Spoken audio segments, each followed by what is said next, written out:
사례를 말씀드릴게요. 이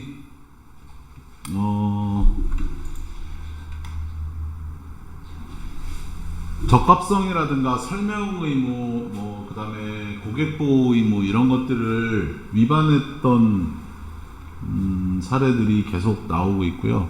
실질적으로 보통 이제 금융감독원이라고 해서 금융감독원에 각각 지금 이제 부산 같은 경우에 금융감독원 부산 지소가 있으면 거기 가면 그쪽에 이제 민원 담당하고 있는 저기 데스크가 쭉 있는데 그 금융에 관련된 민원들이 과거엔 지금은 그래도 많이 좀 줄었는데 워낙 민원에 이런 사례들이 워낙 많으니까 어떡하냐면 아예 각 금융기관에서 그 직원을 한 명씩 파견을 보내요. 금융감독원에 맨 앞에 데스크에 다 앉아있어요. 다 앉아가지고 1차적으로 거기서 필터링을 하는 거예요.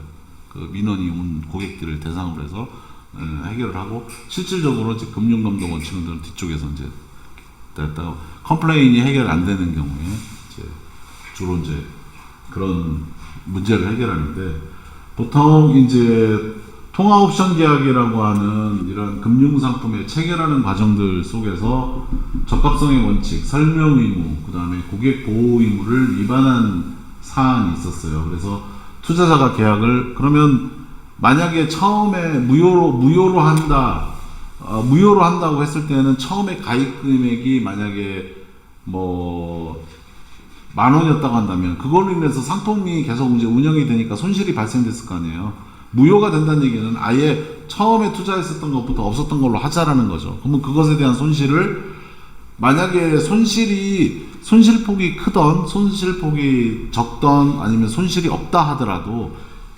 그 계약 체결 과정에서 문제가 있어가지고 무효로 했다라는 것은 금융기관 입장에서는 굉장히 치명적이에요. 손실을 보상해주고 안 해주고는 나중 문제인 거죠. 그만큼 그러면 금융기관에 대한 신뢰도 문제가 되는 거잖아요. 그런데 어쨌든 법원에서 그러한 서울고등법원에서 그와 관련된 통화옵션 계약 체결 과정에서 적합성의 원칙, 설명 의무를 다하지 못해가지고 이제 판결이 그 고객의 그 무효를 할 수 있느냐, 또 해지를 할 수 있느냐, 또 이행에 대한 거절권을 행사할 수 있느냐 여부에 대해서 판결이 나온 게 있었는데 내용을 한번 쭉 읽어보면 통화 옵션 계약 체결 과정에서 요구되는 적합성의 원칙이나 설명 의무는 은행이 전문가로서 비전문가인 고객의 합리적인 의사결정을 돕는 차원에서 신의 칙상 부수적으로 인정되는 성질의 것이므로 계약 체결에서 주된 부분에 관하여 쌍방의 의사합치가 있고 위와 같은 의무 위반이 실질적으로 기망에 해당하여 고객이 계약의 내용에 관하여 어떠한 착오를 일으켰다고 평가할 수 없는 이상 위 의무 위반을 이유로 손해배상을 구할 수 있는지 여부는 변론으로 하고 말이 길죠. 이거는 이렇게 말이 길은 이유는 법원의 판례의 문장은 그 판사가 그렇게 쭉 쓰는 거예요. 여부는 변론으로 하고 그러니까 손해배상에 관련된 부분에 대한 거는 나중에 생각하자 이거예요. 특단의 사정이 없는 한 위와 같은 부수적 의무 위반이 있다는 사정만으로 계약 체결 과정이 신의 측에 위반하여 계약이 무효라거나 계약 자체의 해지나 이행 거절권이 인정될 수 없다. 고등법원에서 판결이 이렇게 나온 사건이 있습니다. 결국 금융투자업자는 설명 의무라든가 적합성의 원칙이라든가 이런 것들을 충실하게 수행을 해야 되는데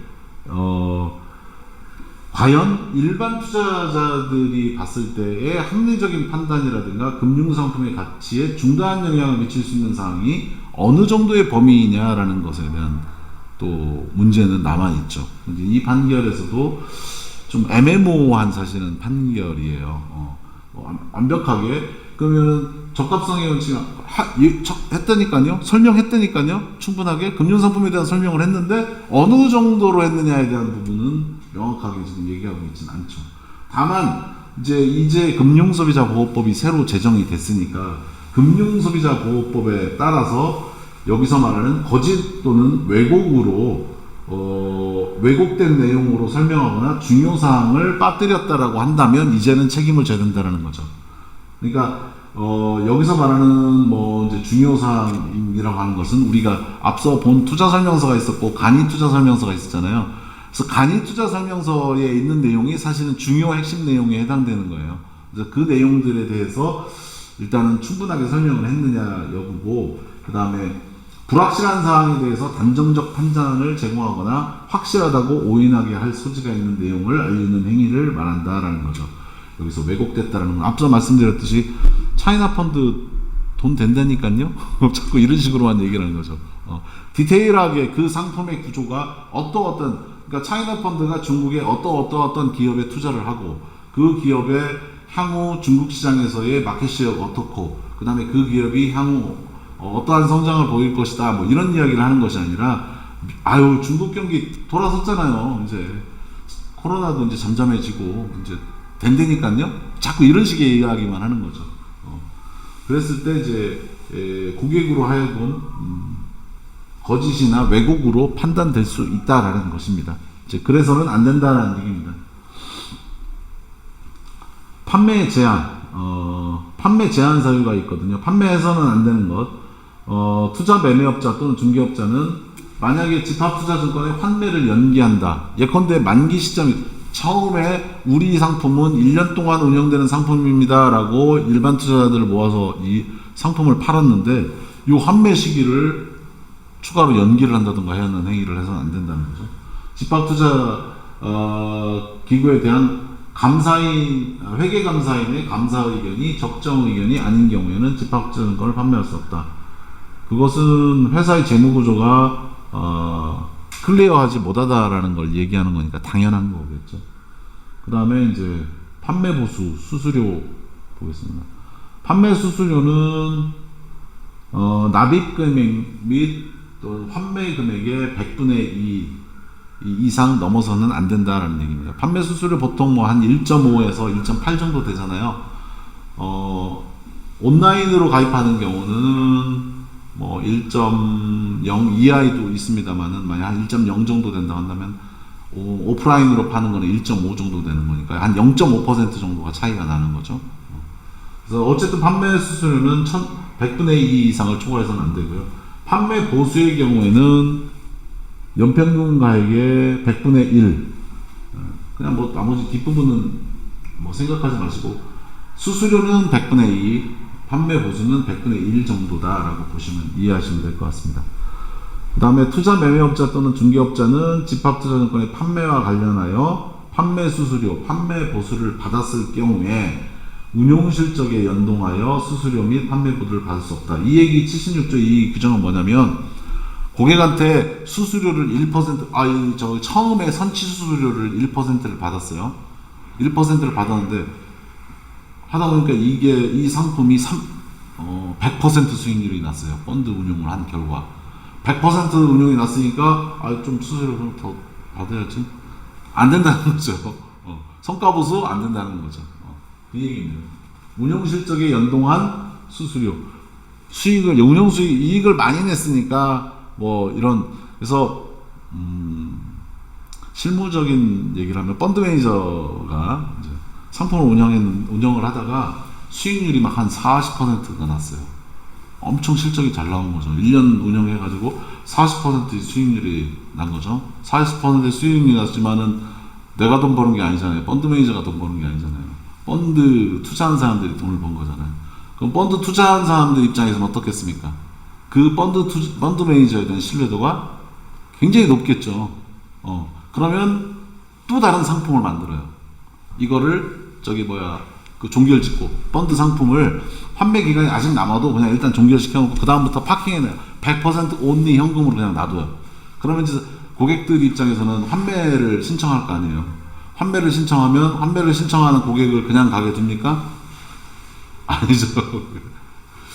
이번에 새로 만드는 상품이 있는데 이거 진짜 좋아요. 다시 가입 유도를 하죠. 그런데 펀드 매니저 입장에서는 이제 프라이드도 생기고 어느 정도 자신감이 생기거든. 고객도 신뢰도가 생기고 하는데 두 번째 상품에서는 신경을 많이 안 써요. 약간 그런 게 있어요. 심리적인 게. 그래서 그 다음에 이제 펀드에 부과되는 보수라든가 수수료 등 제반 비용과 펀드 매니저, 펀드 앞서 말씀드렸던 펀드 수 이런 것들에 대한 정보를 찾아보는 사이트로는 금융투자협회 인터넷 홈페이지가 있습니다. 여기 왼쪽에 보시면 금융투자협회 사이트에 가시면은 이제 이렇게 되어 있어요. 주식, 채권, 파생상품, 자산관리, 펀드 뭐 이렇게 쭉 돼 있잖아요. 뭐 펀드라는 항목에 딱 들어가시면은 거기에 이제 펀드 공시, 금융투자회사 공시, 뭐 펀드 매니저에 대한 정보, 그 다음에 기타 공시, 뭐 이런 것들이 쭉 나와 있습니다.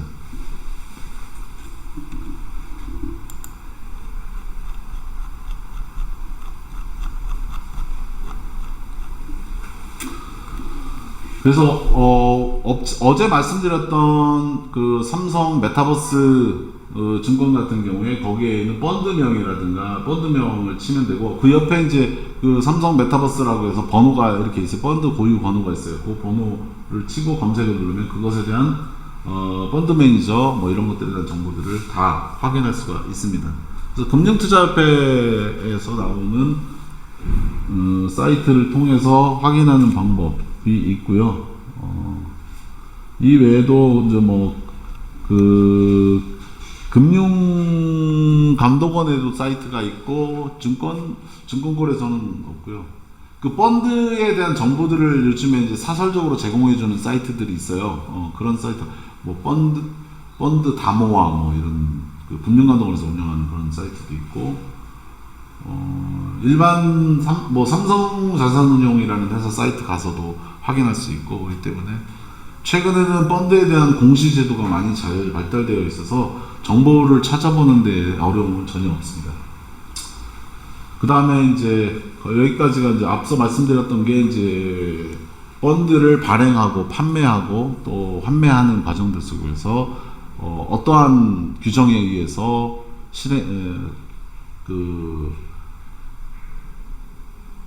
증권 그 판매업이나 중개업을 해야 되느냐에 대해서 말씀드린 거고요.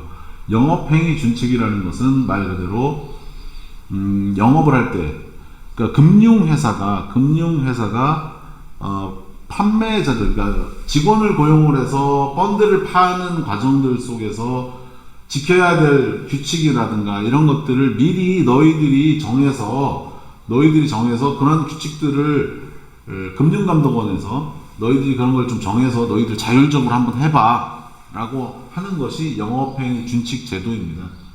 그래서 영업행위 준칙, 영업윤리 준칙이라고도 보통 하는데 회사가 사전에 정하는 윤리 경영을 통해서 투자자도 보호하고 자본시장의 발전을 도모하기 위한 목적으로 금융투자상품 판매 임직원에게 적용되는 업무 처리 원칙과 실무 지침입니다. 이것은 금융상품을 판매하는 모든 회사는 영업행위 준칙을 제정하고 운영해서 각 회사의 인터넷 홈페이지에 공개하도록 되어 있는데요. 제가 하나 가져온 거 BNK 투자증권에 있는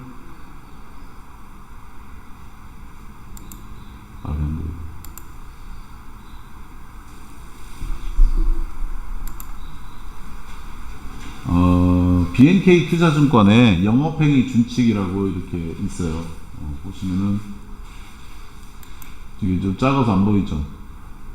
보시면 영업행위 준칙 제1조 이 준칙은 BNK 투자증권의 윤리경영을 통하여 투자자 보호와 자본시장의 발전을 도모함을 목적으로 한다.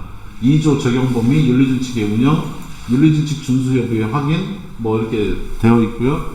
그 다음에 이제 보시면은 이제 계약의 해지, 적합성 및 적정성의 원칙이라는 내용을 회사에서 이렇게 담고 있고, 판매 원칙의 요 내용을 보시면은 회사 및 금융투자상품 판매 임직원들은 투자 권유 및 금융투자상품을 판매하는 데 있어서 아래와 같은 최선의 노력을 다해야 된다. 이렇게 정해졌죠.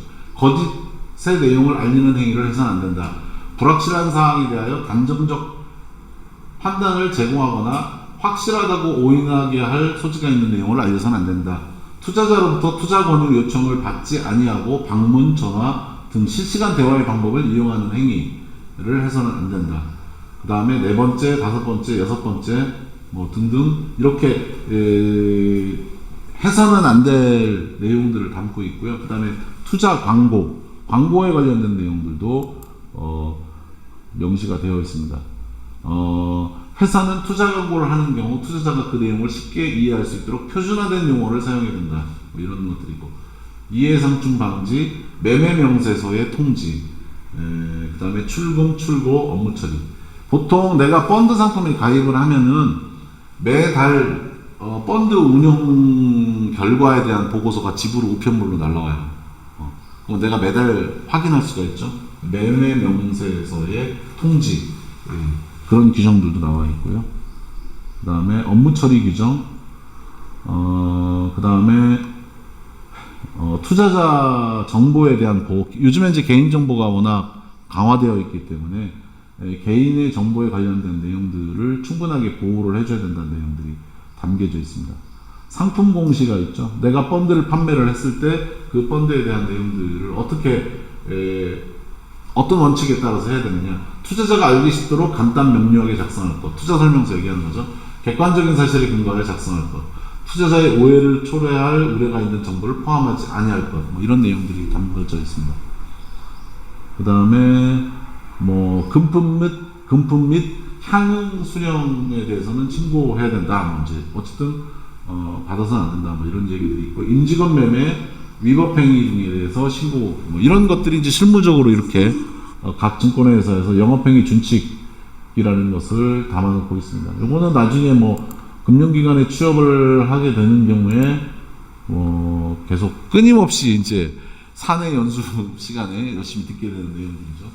영업행위 준칙의 주요 내용. 그래서 영업행위 준칙은 자본시장법에서 너희 금융기관들이 자율적으로 이런 영업행위 준칙에 대한 내용들을 담아서 운영을 해라 라고 운영하고 있는. 그러면 좀 봐줄게 뭐 이런 겁니다.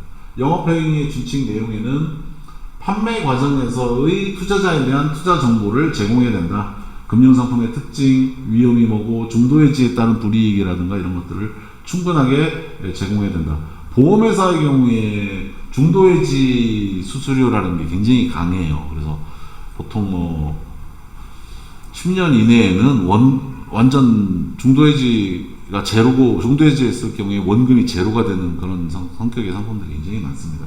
근데 그런 것들은 이제 충분하게 다 고객들에게 설명을 해야 됩니다.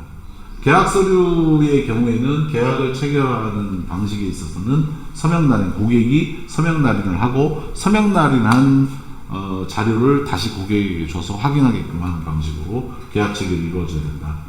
계약서의 내용은 수수료율이라든가 어떠한 기준으로 부과할 것이냐, 그 다음에 신용에 따른 거래 구조와 위험성, 그 다음에 민원 처리 방법, 환금 제한 사유, 계약 개시 조건, 뭐 이런 것들에 대한 내용들을 담아놓고 있습니다. 그 다음에 적합성 및 적정성 원칙, 투자자의 정보를 파악하는 것, 투자 대상의 적정성을 파악하는 것, 이것이 이제 적합성과 적정성의 원칙입니다. 이거 라이선스 시험에서 적합성과 적정성은 아주 단골 손님이에요. 그래서 한 최소한 뭐 두세 문제씩 그 적합성과 적정성에 대한 얘기들이 많이 나오고 있습니다. 그 다음에 판매 원칙, 투자 권유 및 금융투자상품 판매 시 준수해야 될 사항들이 담겨져 있고요. 앞서 봤던 이해상충 방지 규정, 매매 명세서를 통지를 하고 기록에 대해서 보관해야 된다. 투자자의 정보 보호에 관한 내용, 뭐 이런 것들이 주로 담겨져 있어야 되는데, 앞서 살펴봤던 BNK 투자증권에서의 영업행위 준칙은 굉장히 모범 답안이라고 볼 수 있겠죠. 이 내용들이 다 담겨져 있으니까. 그 다음에 이제 관련된 규제와 관련해서 투자자 보호제도라는 거를 하나의 표로 다 정리를 한번 해봤습니다. 아마 이게 금융 관련된 자격 시험이나 금융 관련된 시험에서는 아주 이거 한 장이면은 다 투자자 보호에 대한 부분들을 다 이해할 수 있도록 제가 다 정리를 해봤는데, 자본시장법 기준으로 했을 때 신의성실의 원칙이 37조에 담겨져 있는데요. 금융투자업자가 일반 투자자에게 영업행위를 하는 때에는 신의 성실의 원칙에 따라서 공정하게 업무를 수행해야 된다라는 내용이 담겨져 있고요. 금융투자업자는 정당한 사유 없이 투자자의 이익을 해하면서 자기 이익을 얻거나 제3자가 이익을 얻도록 해서는 안 된다. 이 부분이 이해가 오시나요? 안 오죠? 자, 제가 펀드 매니저입니다. 여러분들한테 10,000원씩 걷어서 지금 30,000원의 기금을 만들었어요. 30,000원을 만들어서 펀드를 운영해서 주식형 펀드입니다. 그럼 주식을 편입한다고 했잖아요. 삼성바이오로직스도 사고 삼성전자도 사고 딱 살 거 아니에요. 이 주식을 산다는 얘기는 뭐예요? 주식의 수요의 개념이잖아요. 그러면 지금 현재 주식시장에 있는 거를 주식을 사는 거니까 가격 인상 요인이 되겠죠? 그쵸? 지금 30,000원이니까 그렇지. 만약 이게 돈 거둔 돈이 3,000억이라고 가정을 해봐요. 그러면 삼성전자 주식을 상당히 많이 사야 되잖아. 그죠? 자, 이럴 때 내가 지금 내 개인 통장에, 펀드 매니저 개인 통장에 은행에 돈이 있어. 한 5천만 원이 있어.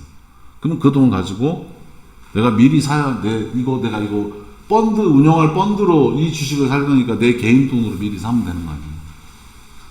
내 개인 돈으로 미리 사놓고 펀드 운영하는 돈으로 사면 내가 사는 주식이 올라갈 거 아니에요. 그럼 내가 개인적으로 샀던 거 팔면 되는 거잖아요. 그럼 나는 이익을 벌을 수 있잖아요. 그런 행위를 해서는 안 된다는 얘기죠. 이거 하면은 다 추징당해요. 이제는 펀드 매니저는 금융기관 종사자는 자기 명의로 계좌를 개설을 해서 매매 행위를 할 수가 없습니다.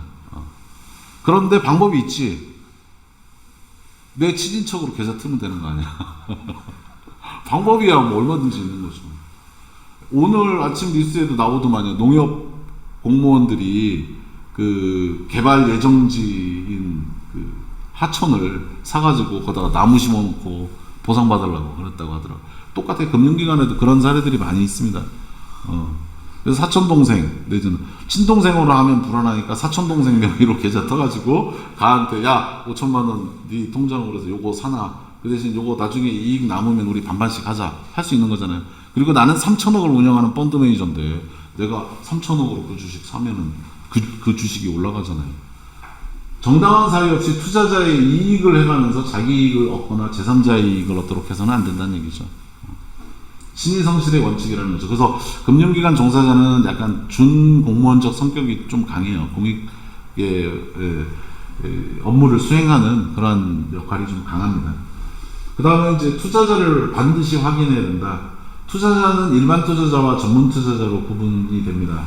금융투자업자는 투자자가 일반 투자자인지 전문 투자자인지 여부를 확인해야 되는데요. 예를 들어서 뭐 이렇게 이제 금융기관 종사를 했었던 사람은 저 같은 경우는 이제 뭐 전문 투자자에 포함이 되는데 이런 사람들은 아무리 내가 가가지고 저 모르는 척하고 뭐 상품 얘기를 한다 하더라도 이제 라이센스를 취득했다던가 금융기관 종사한 경험이 있다던가 하는 경우에는 전문 투자자로 분류되기 때문에 일반 투자자와 달리 전문 투자자들의 경우에는 설명 의무가 강하지가 않아요.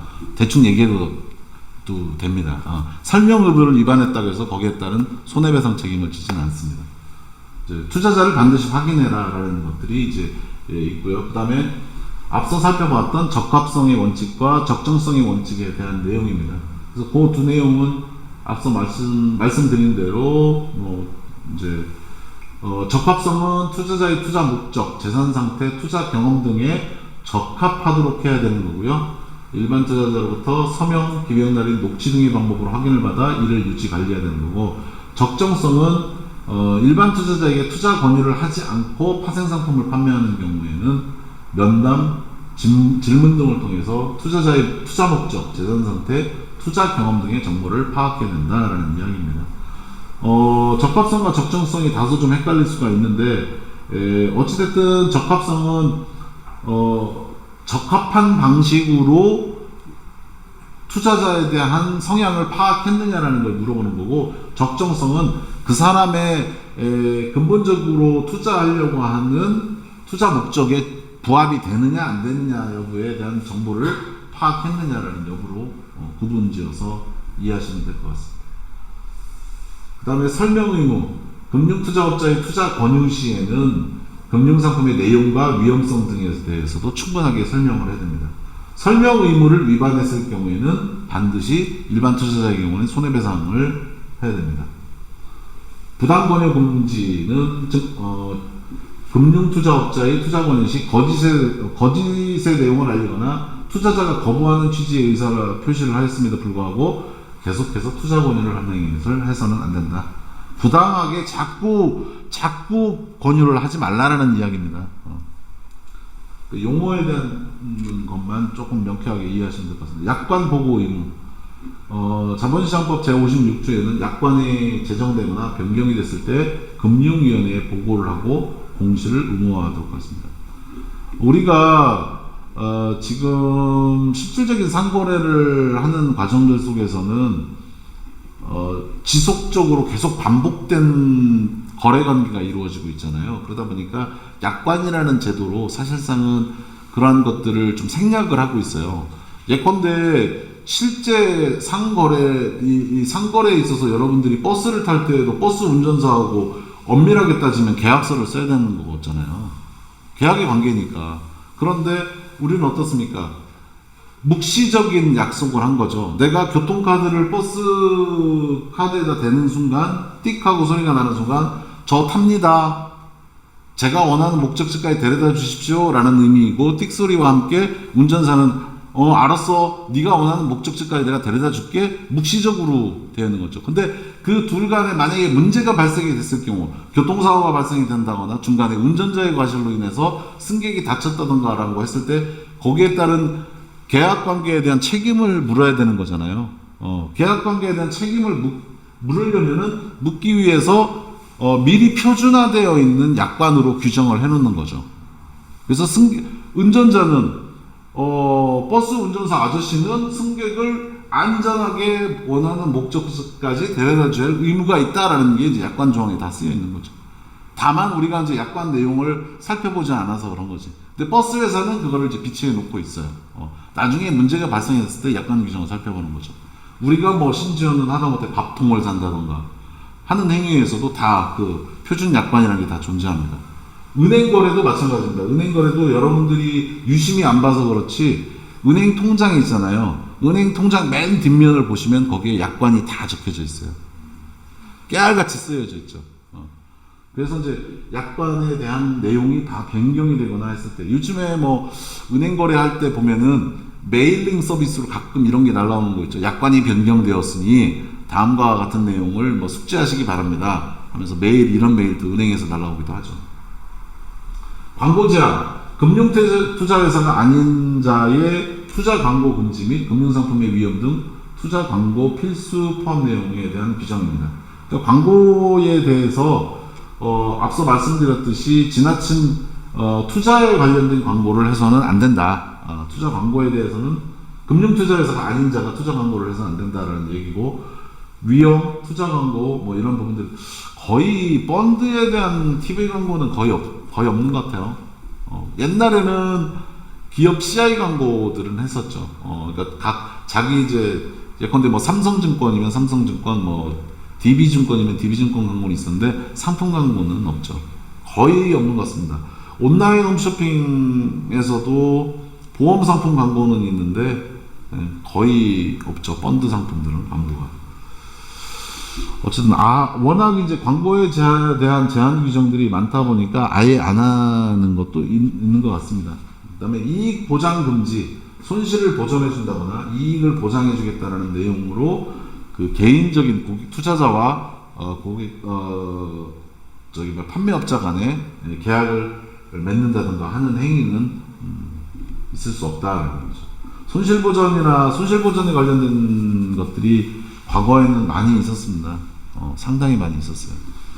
있었는데 최근에는 뭐지 이것이 워낙 이제 엄격화되어 있어가지고 그런 것들에 대해서 별도로 이렇게 못하도록 금지가 되어 있습니다.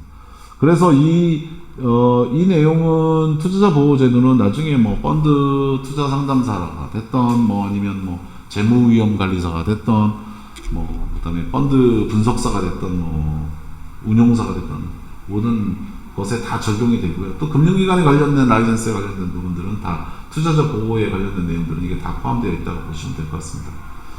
그래서 이 정도까지.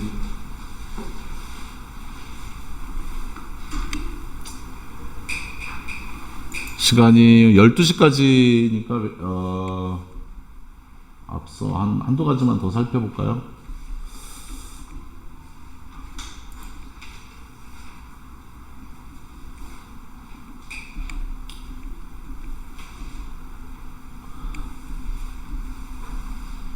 분쟁이 됐을 때에 투자자 분쟁이 발생이 됐을 때가 이제 네 번째 주제에 해당이 되는데, 그 앞에 개요에 해당되는 부분들만 잠깐 말씀드리고 마치겠습니다. 보통 투자자들 간에 분쟁이 발생이 됐을 때 분쟁을 예방할 수 있는 시스템이 있는데요. 보통 금융감독원이라든가 금융투자협회라든가 각 증권회사에는, 금융회사에는 컴플라이언스 팀이 존재하고 있습니다. 그래서 1차원적으로 이들이 이제 민원의 문제를 어느 정도 좀 이렇게 좀 수습해주고 해결해 주려고 1차적으로 막아내려고 하는 게 있고요.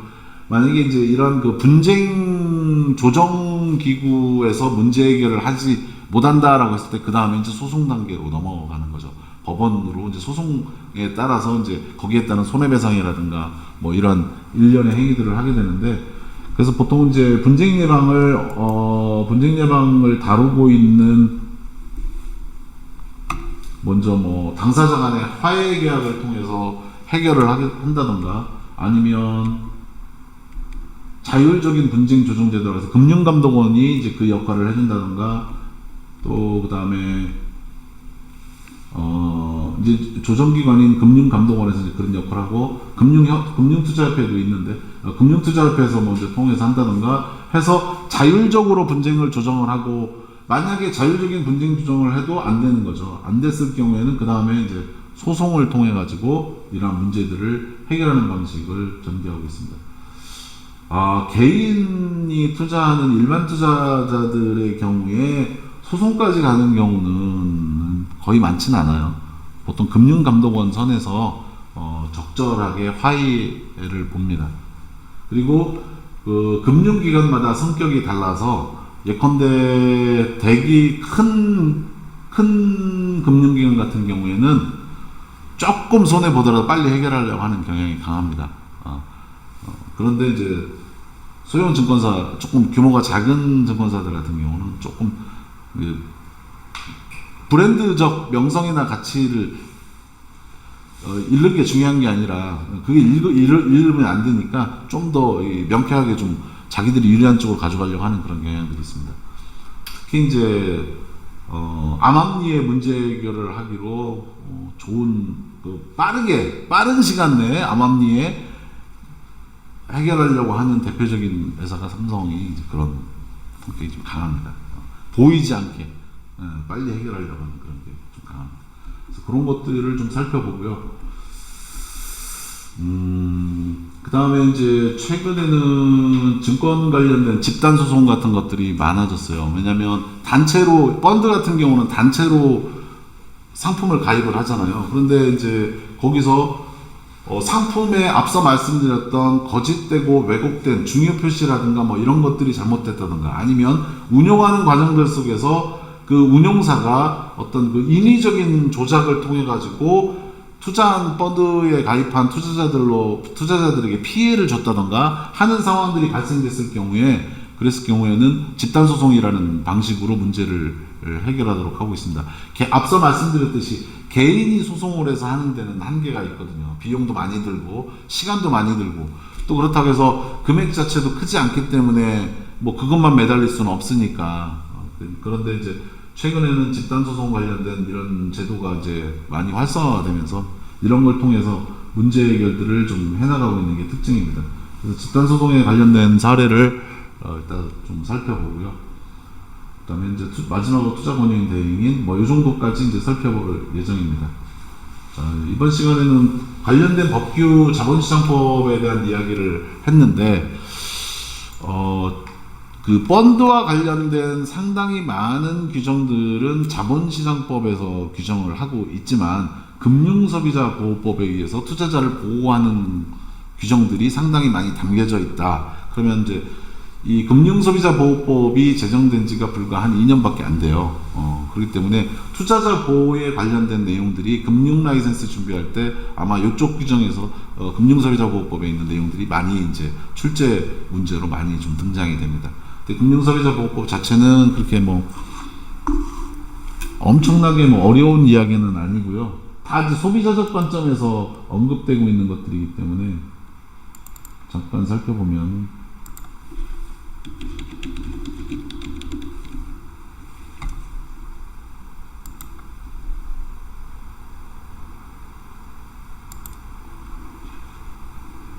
글씨가 조금 작긴 하죠. 예.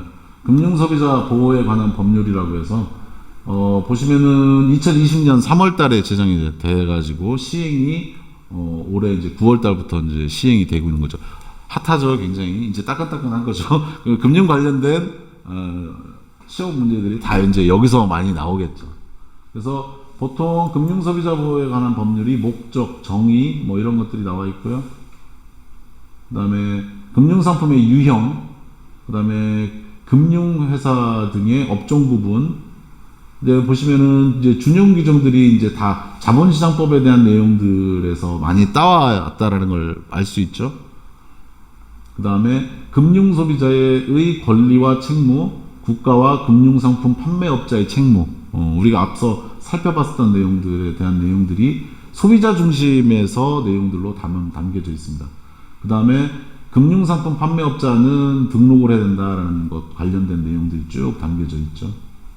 그 다음에 금융상품 판매업자 등의 영업행위 준수사항, 영업행위 준칙에 관련된 내용들, 그것을 상위 규정으로 담겨져 있죠. 신의성실의 의무, 차별금지, 뭐 관리책임, 뭐 이런 내용이고요. 영업행위를 할 때 있어서의 준수사항, 적합성의 원칙, 적정성의 원칙, 그 다음에 설명 의무, 이런 것들이 담겨져 있습니다. 그 다음에 쭉 내리시면 그 이제 의무에 대한 내용들이 딱 담겨져 있고요. 그 다음에 금융상품 판매업자 등의 업종별 영업행위 준수사항에서 좀 더 디테일하게 담겨져 있고요. 금융소비자 정책 수립 및 금융교육, 요 뒷부분은 이제 뭐 금융분쟁 조정 뭐 이런 것들에 대한 내용이니까 손해배상 책임, 그 다음에 감독 및 처분 뭐 이런 규정으로 되어 있습니다. 여기까지가 이제 해당되는 규정인데요.